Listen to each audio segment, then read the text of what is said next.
थांखिखौ मानो लानो गोनां जादों? गिबि गिबियावनो दुलाराय बाथौ गौथुमनि गाहाय नेहाथारि जानानै निउस पर्टेल नायगिरि बिथांमोननिसिम साबायखर बावग्रोदों। आरो दिनैनि बे मावबादाखौ लाइमोन आरो माइनावनि सेथि मावबादा दैदेनगिरि मावबादा लानाय जादों। आरो बेखौ मानो लानाय जादों होनना बुङोब्ला जों थोंजोङै जोङो बुंनो हायो मोननैसो बाथ्राखौ नोजोर होनानै जा दुलाराय बाथौ गौथुमनि जा मावफारि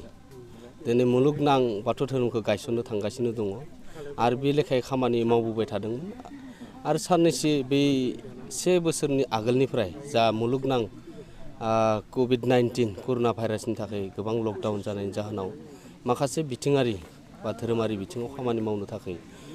माखासे थालांदोंमोन। आरो बे थालांनायजों लोगोसे दिनैनि बे लाइमोन आरो माइनाव बे मावबादाखौ दुलाराय बाथौ गौथुमनि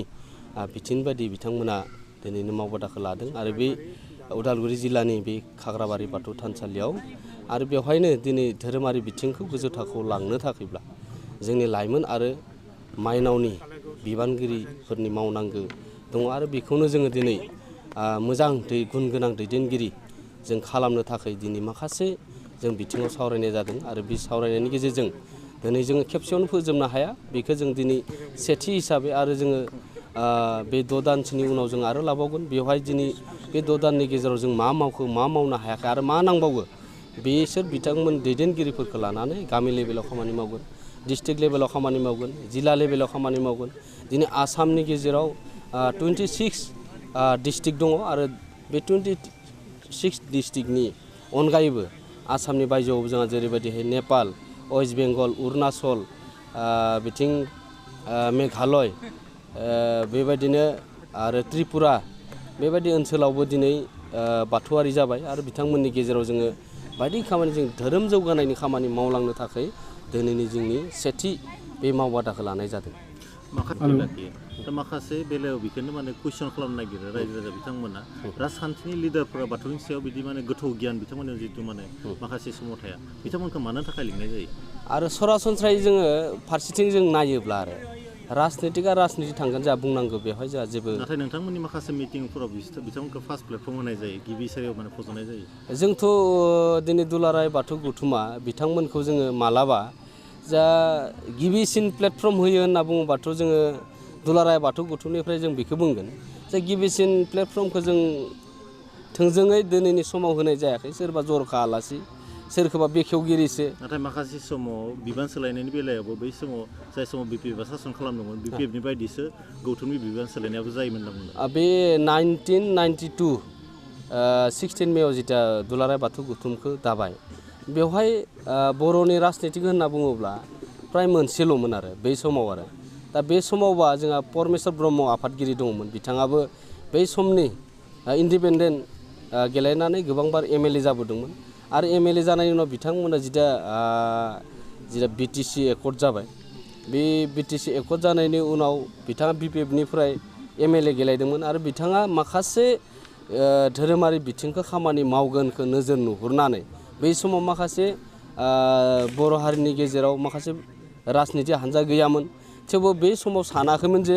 जे बियो पलिटिकेल जालांनो हागौ होननानै। दानि समाव गोबां पलिटिकेल हान्जा ओंखारबाय। नाथाय BPFनि गोसो बायदिसो नोंथांमोननि बिबान सोलायनाय बा सोसननाया जायो होननानै खोनाबाय थादोंमोन। नाथाय बे जाबाय गोदोनि बाथ्रा। दानि बे रिसेन्टलि माने हाग्रामा महिलाया जाय समाव BTCनि चिफ जाना दंमोन बे समाव बिथांनि गोसो बायदिसो नोंथांमोननि आफादगिरि गाहाय नेहाथारि जायो होननानै खोनानो मोनो। दुलाराय बाथौ गौथुमनि जा आङो गाहाय बिबानाव दङ हिसाबै निस्सय जोंनि संबिजित मोनसे दङ। बे संबिजिताव रोखायै लिरनाय दङ जे जों नन पलिटिकेल अर्गानाइजेसन आरो धोरोमारि आफाद। आरो बे हिसाबै दुलाराय बाथौ गौथुमा बेखौ बेबायदिनो मावफुंदों। नाथाय माखासे समाव जे दुलाराय बाथौ गौथुमा बुंबोबाय थादों दा बेक्तिगत सार्थ'आ आलादा। राजखान्थिनिफ्राय उदां माला जानो हागोन? दाथ' जोङो बे राजखान्थिनिफ्राय जों उदां खालामनो थाखाय जों अलरेडि दुलाराय बाथौ गौथुमा खालामबाय। राजखान्थियारि पेट्रनाइज गैयाब्ला नोंथांमोननि जा गौथुम बेयो सोलिया नामा? बेथ' राजखान्थिनि पेट्रनाइज गैयाबा जोंनि धोरोमा सोलिया होननायथ' बाथ्रा गैया। एजे जोङो राजखान्थि सोरबा राजखान्थि बेक्तियाबो बियो जाबाय धोरोमारि जिउनां सोद्रोमा। दिनैनि प्लेटफर्माव जोङो जुदि थानसालियाव फैयोबा सोरबा राजखान्थि हान्जानि सोरबाया मन्थ्रिबो जानो हागौ, सोरबा MLAबो जानो हागौ, सोरबा सासे बेयाव EM GMबो जानो हागौ। जायखिजाया नै जोंनि बाथौ थानसालियाव फैनानै आर'ज जाय बेक्तिया बाथौ धोरोमनि सायाव जेबो नलेज गैया बेबायदि बेक्तिखौ मालाबा राजनिति बा पलिटिकेल पावार थानायनि थाखायनो नोंथांमोना गिबि सारियाव फजन नागिरनायखौ मालाबा नुनो मोनो बेखौथ' दुलाराय बाथौ गुरुङा दिनै समाव बेबायदिथ' होथ'वाखै बेयो जाबाय गावबा गाव सोरबा बेबायदि सोंथि सोंनो हागौ आरो बेखौ लाना धोरोमारि आफादखौ राजखान्थि खालामनो नागिरो बेखौ दिनैनि दुलाराय बाथौ गौथुमा दिनैनि बे बेलायाव स्ट्रङै बेखौ कनसियास जाबाय आरो हाग्रामा महिलाया जेरैबायदि नोंथांमोनखौ क'क्राझाराव लाना सालायदोंमोन प्रमद बर'आ बिदि मोनसे पलिसि खालामदों नामा बेथ' जानो हाया बेथ' नुवाखै जों हाग्रामाया बे समाव गाव बेक्तिगत हिसाबै दुलाराय बाथौ गौथुमखौ सोरबाया बुंदोंब्लाबो बाहायनो हायाखै बे समाव नाथाय बिथांनि गोसो बायदिसो बे समाव नोंथांमोननि बेयो सोरबा गाव बेक्तिगत सार्थ सोरबा जोंनि दैदेनगिरिफोरा थांनानै खामानि मावदोंब्ला बेखौ मिथिया जाय गाहाय बिबानखौ लानानै राजनितिक हान्जानि बे राजनितिकनि मेलाव बिबान लानानै बे बिथांमोनजों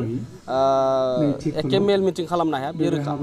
बर'जों बर' माखासे कम्पिटिसन फैदों होनना बुंदों धोरोमनि बेलायाव मिसनारि माखासे बर'फोर थाबाय इभेन बर' मानसिया इस्लाम धोरोमावबो दङ होननानै नङा नङा बाथौ धोरोमजों बिथांमोना एसे क्लेस दङ नामा एसे डिफारेन्स दङ नामा दाथ' नोङो बर'नि गुदि धोरोम होनना बुङोबा बाथौ धोरोमानो गुदिखा आरो बे गुदि बाथौ धोरोमखौ जुदि गासिबो जों बर' माहारिया जुदि बर' ससाइटिखौ जुदि गेरेमसा खालाममारनोबा बाथौ धोरोमखौ गारनानै मालाबाबो गेरेमसा बर' हारिखौ दानो हानाय नङा सोरबा मिसनारिनि बाथ्रायानो बुं सोरबा अनुकुल जयगुरु बेफोरबायदि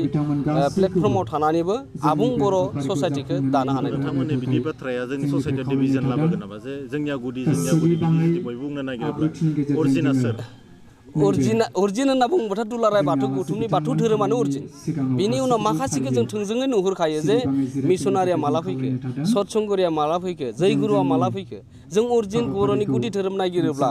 बर' ससाइटिनि गेजेराव बाथौ धोरोमखौनो मोनखागोन बर'नि जारिमिनखौ जितु इंराजफोरा लिरदोंमोन दा बै समाव बिथांमोना बुंदोंमोन जे बर'नि धोरोमा बै समाव गैयामोन बिथांमोना बै समावनो माने बर'फोरा माने बबेयाव बेबायदि रोखा लिरनाय दं बर'नि गुदि धोरोमनि बाथ्रा जुदि बुङोबा बर'आ रायजो जानायनि बाथ्रा दङबा बे बाथौ धोरोमनि बाथ्रायानो निस्सय दङ नोंथांमोननि बिदि बाथ्राफोरा गुबुन जायफोरा धोरोमाव दङ बर' मानसियानो बिथांमोननि गोसोआव दुखु होनाय नङा जों सानो दुखु होनाय नङा मानो होनबा बाथौ धोरोमजोंनो जोंनि गाननाय दिनै आर'ज दिनै सेरजा खाम जथा सिफुं सेरजाया बेजों गोबां दंखायो आरो बियो दुलाराय बाथौ गौथुमा जिखिनि खामानि मावदों बाथौ धोरोमारि आफादनि थाखाय मुलुगनां धोरोमारि खामानि मावलांनो थाखाय बे खामानिखौ जे दिनैनि समाव मावबोबाय थादों बिदिनो गासै बर'नि राव थुनलाइ हारिमु जोंनि गासै बिथिङावनो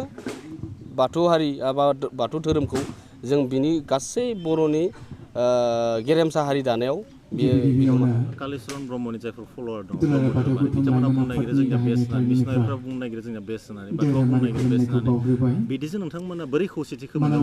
दा कालिचरन ब्रह्म बिथांनि जा बे गोदोनि जारिमिनखौ नायोबा हयथ' जों बारा बुंद्रायनो गोनां जानाय नङा मा समाव कालिचरन ब्रह्मआ लाबोदों आरो बिनि आगोलाव मामोन खौसेथिखौ जोंनो ओरैबायदि जोङो जेथिया जोङो आसामनि बाथ्राखौ सानबाय जों आसामनि बायजोनिखौ दोनबाय जों आसामाव जुदि जोङो बर' माहारि हिसाबै जों बर' माहारिखौ खौसे खालामनायनि बाथ्रा सिन्था सरसा खालामदोंब्ला जोङो जाथि दानायाव जोङो बिथांमोनाबो ब्रह्मआव दङब्ला ब्रह्मआवनो थानानै खामानि मावगोन नाथाय जोंनियाव बे बाथौ धोरोमनि मानसिफोरखौ जोंनियाव मोजां जोंनियाव गाज्रि होननानै बुंलायनानै बेबायदि बोखाबाय थानायफोरखौ दुलाराय बाथौ गौथुमफोरा बेखौ आल'सना खालामगासिनो नोंथांमोना बाथौ धोरोमखौ बेस्ट होननायावथ' बिथांमोना दुखु मोनदों दा बे बिथांमोननि बाथ्रा जोंथ' जों माला फैगोन खौसेथिनि बाथ्रा जुदि खौसेथिखौ जों गेरेमसा माहारि मास्टार रेसनि जुदि बाथ्रा बुंबा खौसेथिजों जागोन नाथाय नोंथांमोननि बिदि बाथ्राया बिथांमोननि गोसोआव दुखु होनाय नङा आं सानो बेयो दुखु होनाय नङा बिथांमोननि प्लेटफर्मबो बिथांमोना मावदों खौसेथि गैयाब्ला हारिखौ बोरै माने खौसे खालामनो नागिरदों बेखौ जोङो मोनसे प्लेटफर्म लानो नागिरदों जे जेरैबायदि जोङो नर्थ इस्टनि धोरोमारि आफादफोरखौ लानानै थांनाय माबायाव सनापुर टेपेसियाव बेयो मोनसे धोरोमारि आफादफोरखौ लानानै मोनसे जथाय सावरायनाय जादों बेयाव ब्रह्म धोरोमाबो दङ दुलाराय बाथौ गौथुमनिफ्राय बाथौ धोरोमनि बिबानगिरिफोर दङ बेबायदिनो जोङो नर्थ इस्टनि 14टा जनगोष्ठीफोरनि जिखिनि जोङो धोरोमारि आफादफोर दङ बेवहाय सावरायनाय जादों आरो बेबायदिनो जों सावरायै जोंनि गावबा गाव धोरोमखौ फोसाबलांनायाव निस्सय बियो मदद खालामगोन आरो बेबायदिनो लाबोनो हागोन बायदि इयुनखौ नुगोन माखासे माइनाव आफादनि दैदेनगिरि हिन्जावसाफोरा माने जायफोरा बाथौ धोरोम सिबियारि बा दैदेनदों बिथांमोना खिन्थु गुबुन हारिनि सेंग्राफोरजों मालाबा खारसनलांनाय नुनो मोनदों बेनि प्रुफबो दङ बेनि बेलायाव मा बुंगोन दा जोङो धोरोमारि नलेजआ थानांगोन सिजौआरि गियाना नोंथांमोननि थानांगोन दैदेनगिरियानो माइनाव आफादनि दैदेनगिरियानो मालाबा गुबुन सेंग्राजों माने खारफालाङो धोरोमनि बाथ्रा साननैसो बुंबाय गिदिर गिदिर लेक्सार मारिबाय नाथाय फिनिशिंआ मोजां जायो मा बुंगोन बेनि बेलायाव दा जोङो हयथ' बियो जोङोथ' बेबायदि गोबांखौ नुवाखै हयथ' जोंनि गेजेराव बेबायदि जायोबा आरो बेबायदि जानाङा होनना दिनैनि बे लाइमोन आरो माइनावनि बे सेमिनारनि गेजेराव जों बेफोर बाथ्राया गोबां सावरायनाय जागोन माने गुन गोनां दैदेनगिरि होननायनि बाथ्राया जिथा फैबाय दा फैयोब्ला जों बेवहायनो जों गोबां बाथ्राखौ जों सावरायजागोन इलेक्सननि समाव नोंथांखौ माने एसे एक्टिभ जानाय नंगौ माने बा इनडाइरेक्टलि बा डाइरेक्टलि सापर्ट होनाय नुनो मोनो बाथौ बेखौथ' डाइरेक्टलि जोंखौ मालाबाबो बाथौ धोरोमनि बाथौ धोरोमनि लिडारफोरनि गेजेरावनो माखासेफोरा डाइरेक्टलि इनडाइरेक्टलि सोरखौ माने सापर्टिं खालामनाय नुनो मोनो दा बे आनसलिक आरो बियाबनि आफादगिरि नेहाथारिफोरखौ लाफानानै बिथांमोना जितु सेन्ट्रेल कमिटियाव दङ बिथांमोनखौ कन्ट्रल खालामनो हानाय केपासिटि नोंथांमोननियाव दङ सेन्ट्रेल हाइकमान्ड निश्चय दङ आरो बेखौ खालामहरबाय थादों मानो बे समाव कन्ट्रल जाया आरो बे समाव दुलाराय बाथौ गौथुमनिफ्राय मोनसे बाथ्राखौ स्ट्रंलि बुंनाय जादों जे राजनितिकनि बेलायाव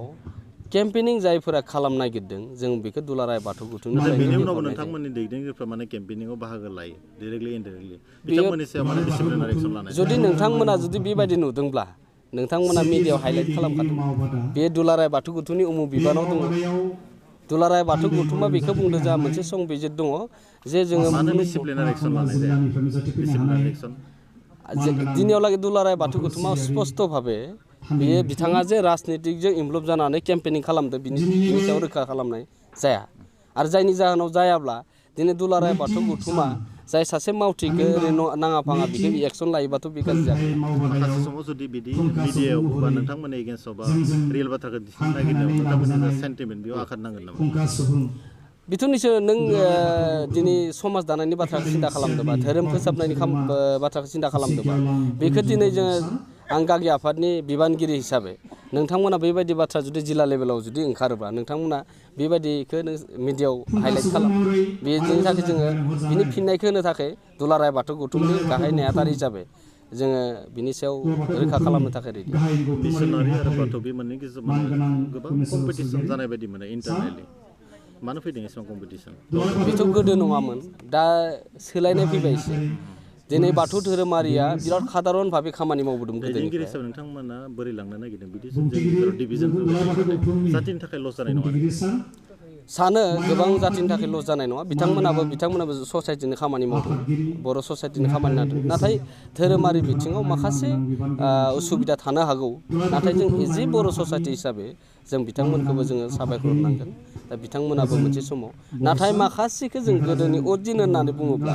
बे अरिजिन खामानि मावनायाव बायबाद जालांबाय थानायखौ दुलाराय बाथौ गौथुमा दुखु मोनो दिनैनि हाबाफारियाथ' दुलाराय बाथौ गौथुमनि लाइमोन आरो माइनाव आफादनि दैदेनगिरिफोरनि मावबादा वार्कशपमोन बेवहाय आंखौ हांख्रायहरदोंमोन मोनसे हाबाफारिनि थाखाय बेवहाय फैबाय जोबोद मोजां परिबेसाव बिथांमोना धोरोमारि बिथिंनि सायाव मोनसे मावबादा खुंनानै सावरायलायबाय थादों गासै जिल्लानिनो दैदेनगिरिफोर दङ खुब मोजां जादों आरो आं बेवहाय बिथांमोनजों दान्दिसे सम बिथांमोननि हांख्रायहरनाय लेखा थाफानो मोननायनि थाखाय गावखौनो गाव माने गोजोनलायनाय मोनदों खौथ' आं मोनथिनायाव साननै बेखौ जाय बानजायग्रा खुंग्रा बिथांमोनहा मोनथिगोन नाथाय आं मोनथिनायाव साननैनि हाबाफारि होननानै बुंदों दिनै नैबे खाग्राबारि बियाब बाथौ गौथुमनि गोथार थानसालियाव जोङो साननैनि हाबाफारि लानानै जि दुलाराय बाथौ गौथुम लाइमोन आफाद आरो माइनाव आफादनि जथाय जि जोंनि दैदेनगिरिनि मावबादा दा बेखौ जोङो खुंफुंबाय थादों आरो बे हिसाबै दिनै फैयै फैयै जोंहा नैथि सान आरो बे नैथि सान हिसाबै दिनैनि हाबाफारिया जोंहा जोंनि थिखानाय हाबाफारि बायदियै सोलिगासिनो दङ मिजिंथिदों जों बेनि गेजेरजों जोंनि जि बाथौ सिबियारि रायजो राजाफोरनि बा जोंनि जि जाखांफुबोनाय जोंनि लाइमोन सेंग्रा सिख्लाफोर बिथांमोननि गेजेराव मोनसे जि बाथौ सिबिनायनि जे मोनसे गोहोम बियो बेनि गेजेरजों गोग्लैगोन लोगोसेनो मोनसे गोजोनथाव रादाबा बेनो जे बे बोसोराव गिबि खेबनि थाखाय दुलाराय बाथौ गौथुमनि सिङाव थानाय जि लाइमोन आफाद आरो माइनाव आफाद बिनि सेथि जि जथाय दैदेनगिरिफोरनि मावबादा बियो जोंनि नैबे उदालगुरि जिल्लानि सिङाव थानाय नैबे खाग्राबारि बियाब बाथौ थानसालियाव गिबि खेबनि थाखाय खुंजादों बे बोसोरावनो गिबि खेब आरो बे हिसाबै जोङो बेनि जि खुंफुंनाय बे खुंफुंनायनि बेलायाव जोङो बानजाय आफाद हिसाबै जों बेवहाय बिबान लानानै जि एसे जोंनि अबदानखौ होनानै जों खामानि मावनो मोनदों बा बिदि मोनसे जोङो खाबुखौ मोनदों बिनि थाखाय आंबो माने साबायखर बावदों जे जोंखौ मोनसे बानजाय आफादाव फिसा मोनसे बिबान होनानै बेखौ खुंफुंलांनायाव जोंखौ मोनसे खाबु होनायनि थाखाय आसा फारिदों बेनि गेजेरजों जोंहा फैबाय थानाय समाव दुलाराय बाथौ गौथुमनि सिङाव थानाय जि लाइमोन आफाद आरो माइनाव आफाद बिनि जि खुंनाय जथाय जि दैदेनगिरिफोरनि मावबादा बियो बोसोरफ्रोमबो खुंजालांबाय थागोन बेखौ जों आसा फारिदों दा बेनि गेजेरजों जों दिनै बेवहाय जोंनि गासै आसामनि सिङाव थानाय जेसेबांखिनि जोंहा बाथौ धोरोमारि हिसाबै जोंहा जिल्लाफोर दङ आसामनि सिङाव दा गासैबो जिल्लानिफ्राय बेवहाय थान्दै महरै बेवहाय बाहागो लाफैदों आरो बिथांमोनजों जों धोरोमारि बिथिङाव बाथ्रा सावरायलायनो मोननानै थारैनो गोजोननाय मोनदों।